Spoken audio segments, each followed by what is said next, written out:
Ma'am क्या नाम है आपका? मेरा नाम शोभना शर्मा है। कहाँ से हैं? Paris, France. पेरिस। कितने साल के बाद आई हैं वहाँ से? मैं अराउंड 10 ईयर्स। 10 ईयर्स। और आने के बाद कैसा लगा इंडिया?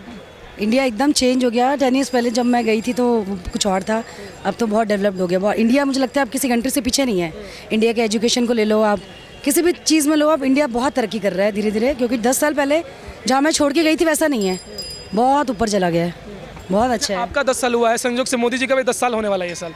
तो इन 10 सालों में देश में बदलाव हुआ है क्या? बहुत बदलाव हुआ है और मुझे लगता है इसका रीज़न मोदी जी ही हैं। उनकी वजह से हुआ। मोदी जी की वजह से हमारी पूरे वर्ल्ड में काफ़ी ज़्यादा अच्छी कंट्रीज़ के अंदर अगर आप जाओ, आप यूएस में जाओ या फ्रांस में भी आप जाओ, तो मोदी जी का हर जगह बोलबाला है। उनकी बहुत रिस्पेक्ट है। उनको देखकर हमें ये लगता है कि हाँ अच्छा, हम इंडिया से, अब हम गर्व से बोलते हैं कि हम इंडियन हैं। मतलब क्रेज बड़ा है मोदी जी का वहाँ। बहुत ज़्यादा। अच्छा, एक नेता और भी है हमारे देश में, राहुल गांधी। नाम सुन? नहीं, वो पप्पू भैया तो पप्पू भैया ही रहेंगे। लेकिन इस समय ना उनकी लोकप्रियता बढ़ रही है क्योंकि वो चुनाव यात्रा, वो भारत जोड़ो। बेशक बढ़ रही हो, पर वो कपिल शर्मा शो में ज़्यादा अच्छे लगेंगे अगर वहाँ जाके वो वाला शो होस्ट करे। वो राजनीति के लिए नहीं है। लेकिन वो बोलते हैं ना कि नरेंद्र मोदी कुछ काम नहीं कर पाए हैं। अब उनका क्या है, वो तो बोलते हैं आलू निकलेगा, सोना निकलेगा। वो जो हम लोग वीडियोस रात को सोने से पहले थोड़ा अपने मनोरंजन के लिए वीडियोस देखते हैं तो उन्हीं की देखते हैं। जैसे कि हम कपिल शर्मा की देखते हैं तो वो उसी लायक हैं। वो मुझे नहीं लगता वो। जैसे आप बोल रही हैं कि मोदी जी का वहाँ पे क्रेज बढ़ा हुआ है, लेकिन ये लोग बोलते हैं भैया मोदी जी सिर्फ रिझाते हैं बातों को, सिर्फ जुमलेबाज है, कुछ करते नहीं हैं। अगर ऐसा होता ना तो उसके लिए अगर आप 10 साल अपने देश को छोड़ के जाइए, फिर आप 10 साल बाद आएंगे तो आपको फील होगा।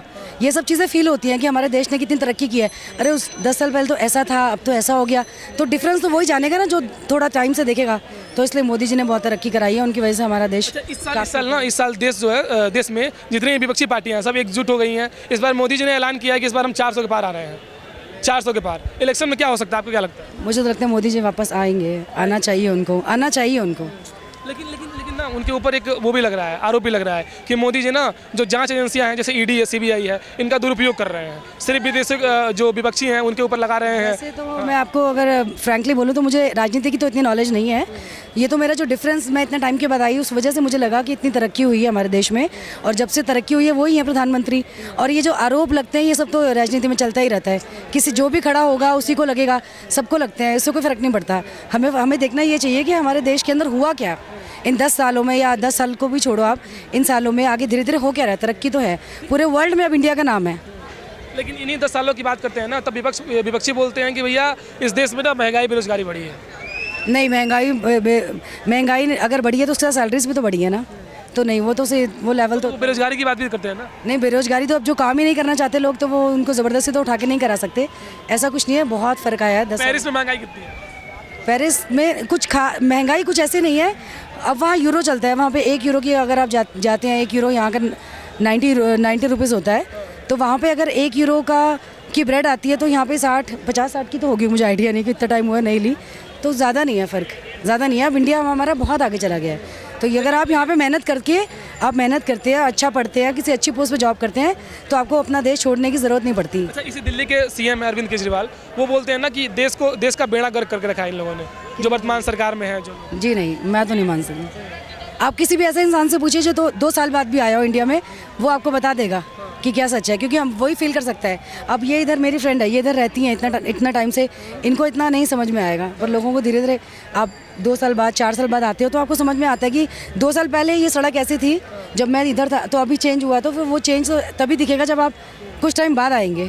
तो मुझे तो 10 सालों में आपको मतलब परिवर्तन लगा है कि मतलब देश में परिवर्तन बहुत ज़्यादा, हर चीज़ में बहुत अच्छा हुआ। लोग जागरूक हो गए। अब इंस्टाग्राम और ये सोशल मीडिया के थ्रू देखो ना, अब जागरूक हो गए, अपनी आवाज़ उठानी आ गई लोगों को, पहले नहीं आती थी। तो बहुत फ़र्क पड़ा है। लेकिन गंभीरता सवाल भी है, और बड़े उनके ऊपर लग भी रहे हैं आरोप कि वो लोग बोल रहे हैं कि भैया ये जो है ये आरोप तो लगेंगे ही, वो तो सब पर लगे थे। कोई ऐसा इंसान है जिसके ऊपर आरोप ना लगाओ? जो भी प्रधानमंत्री रहा हो, जो भी हमारा प्राइम मिनिस्टर, प्रेसिडेंट रहा हो, उसने जैसा भी काम किया, आरोप तो लगे ही हैं। आरोप के बिना तो राजनीति चलेगी? राजनीति का दूसरा नाम आरोप ही है। अच्छा, आपको इतने प्रधानमंत्री में, बहुत से प्रधानमंत्री हुआ हमारे देश में, कौन सा अच्छा लगता है सबसे? मोदी जी अच्छा लगते हैं। अच्छा, कारण कोई बता दीजिए 4-5। कारण सिर्फ ये कि जब से वो आए हैं हमारा देश ऊपर ही जा रहा है किसी भी फील्ड में। क्या लगता है भैया कि कौन आ रहा है इस बार 2024 के इलेक्शन में? अब मोदी जी आ रहे हैं, जब उन्होंने काम करा है तो वही आएंगे ना। क्योंकि अब औरों की तरह नहीं कि केवल जुमलेबाजी कर देनी है और काम कुछ नहीं करना है। जैसे कि पहले कांग्रेस क्या करा करती थी, केवल उन्होंने बोला ये गरीबी हटाओ, गरीबी हटाओ। गरीबी तो हटी नहीं, गरीबों को और ज़्यादा परेशान करा।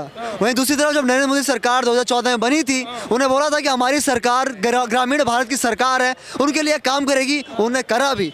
आज जल भी आ रहा है, विद्युत भी आ रही है, सड़कें ही बनी हैं, एयरपोर्ट बन रहा है, हवाई रेलवे स्टेशन बन रहा है, IITs बनी है, एम्स बने हैं, सर हर प्रकार का कार्य हो रहा है, चाहे चंद्रयान 3 हो और चाहे गगनयान आने वाला हो। भारत ने आज तक अपना मतलब कोई भी अपने प्राइवेट उससे जो है स्पेस में कोई व्यक्ति नहीं भेजा। राकेश शर्मा भारतीय थे, परंतु भारत के रॉकेट से नहीं गए थे वो। आप ऊंची ऊंची बातें कर रहे हैं, वो बोल रहे हैं कि भैया देश को पीछे लेके जा रहे हैं, कैसे चलेगा? पीछे नहीं जा रहा है, जिन लोगों को मालूम नहीं उनको तो लगेगा ही। एक संस्कृति भी एक उसका महत्व होता है, ठीक है। जब तक संस्कृति को हम लोग नहीं पूछेंगे, जब तक अपनी जड़ों को मजबूत नहीं करेंगे, हम आगे नहीं बढ़ पाएंगे। जब तक आप पेड़ों को जब देखते हैं तो पेड़ों जब तक उसकी जड़ें मजबूत नहीं होंगी तो कैसे उतना अच्छा फल देगा? तो जाहिर सी बात है मोदी जी इस देश की जड़ों को मजबूत कर रहे हैं। मंदिर वाली राजनीति कर रहे हैं केवल, और कुछ नहीं कर रहे हैं, आरोप लग रहा है। मंदिर जरूरी है, मंदिर बनेगा तभी तो लोग जो है अपने इतिहास को समझ पाएंगे, तभी जो है सैद्धांतिक बन पाएंगे। राम जी का मंदिर बनना है ना, राम जी के गुणों को अपने अंदर डालना, सीता जी के गुणों को अपने अंदर डालना, लक्ष्मण जी को अपने गुणों के अंदर डालना, ठीक है। मंदिर केवल एक दिखावटी नहीं है, सामाजिक केंद्र होता है साउथ में, ठीक है। जैसे साउथ में जैसे भाई साहब बता रहे हैं कि साउथ में मंदिर है तो वहाँ की इकोनॉमी भी रन हो रही है। जब राम मंदिर बना तो राम मंदिर से पूरा जो अयोध्या एक अर्बन सेंटर में कन्वर्ट हुआ, वहाँ पर एयरपोर्ट बना, ठीक है, वहाँ पर रेलवे स्टेशन का डेवलपमेंट हुआ, मार्केट्स बनी। अरे आवाज तो उठ रही थी उस जगह पे अस्पताल बनाने की, आवाज तो ये उठी थी ना। अस्पताल तो कहीं और ही बना देंगे। अब अगर आपके पास जो है, अस्पताल नहीं चलाता फ्री। 2 मिनट रुक तो जाओ भाई साहब, एक व्यक्ति जो है 4x4 5x5 के कमरे में रह सकता है, तो इसका मतलब ये थोड़ी कि उसकी जो बाकी जमीन है वो जमीन छीन के कहीं पे अस्पताल बनाएंगे, स्कूल बना देंगे, ऐसा नहीं होता है। जो जगह जिस चीज़ के लिए उसको वहाँ पर वही बनने देना चाहिए। तो वो राम मंदिर जन्मस्थली है, बड़ा एक इंपॉर्टेंट है, तो वहाँ पे वो बनना चाहिए था, इसलिए वो बना भी है। विकास की राजनीति वो नहीं करते हैं, वो विकास के काम को नहीं कर पा रहे हैं। राहुल गांधी जी करेंगे, किसानों की कर्ज माफी आएंगे तो बताइए। 70 साल आपको देश ने दिया, 70 साल आपको देश ने दिया, आपने देश को भ्रष्टाचार दिया।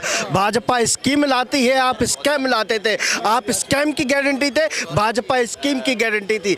भाई साहब जो 70 साल में नहीं हुआ वो इन 10 सालों में हुआ। अगर आप शौचालय दे दिए होते तो शायद मोदी जी को ना देना पड़ता। आज किसानों की बात करते हो, किसानों के बैंक खाते को खुलवाने का काम इसी मोदी ने किया है। किसानों के बैंकों में 10,000 डालने का काम इसी मोदी ने किया है। महिलाओं को जो आप 33% का आरक्षण भी इसी मोदी ने दिया है। लेकिन अब तो केजरीवाल जी 1,000 रुपए की मांग कर दे रहे हैं। सुन लिए, 1,000 रुपए की आप दे रहे हो। जो आपके घर के आगे बैठे हैं सिविल डिफेंस के कर्मी, पहले साहब उनको तनख्वाह दे दो। उनके बच्चों ने कई दिनों से खाना नहीं खाया।